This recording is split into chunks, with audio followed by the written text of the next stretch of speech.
Paulamy, in fact, continues to be with us. Paulamy, if you could tell us what has been Apple's explanation on this essentially.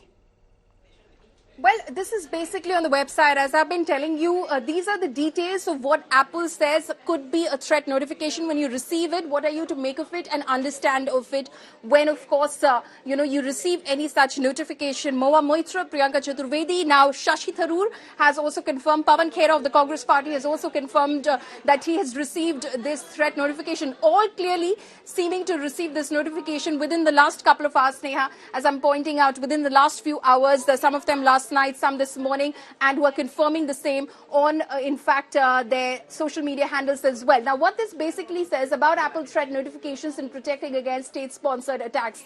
Apple threat notifications are designed to inform and assist users who may have been targeted by state-sponsored attackers.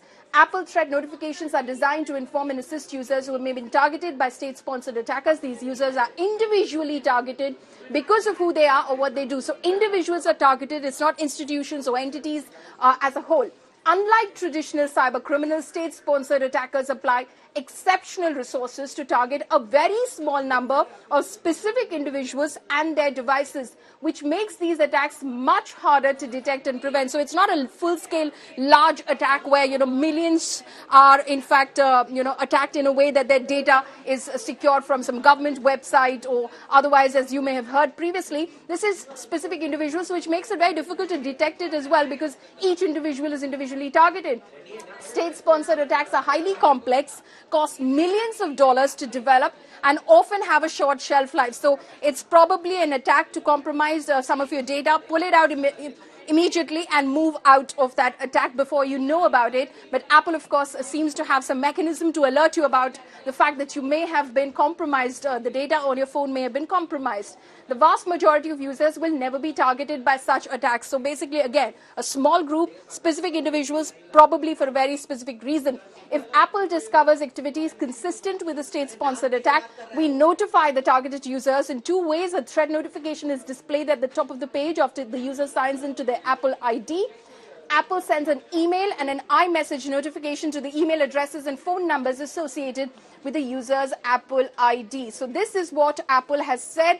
This, of course, are the ways that you can, in fact, find out. You can go to your Apple ID and indeed check that whether what you received over email and iMessage is true, because it will be displayed at the top of your page that you have been compromised with a state-sponsored attack.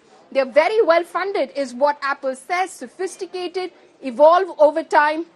Such attacks, detecting such attacks relies on threat intelligence signals that are often imperfect and incomplete. It's possible that some Apple threat notifications may be false alarms or that some attacks are not detected.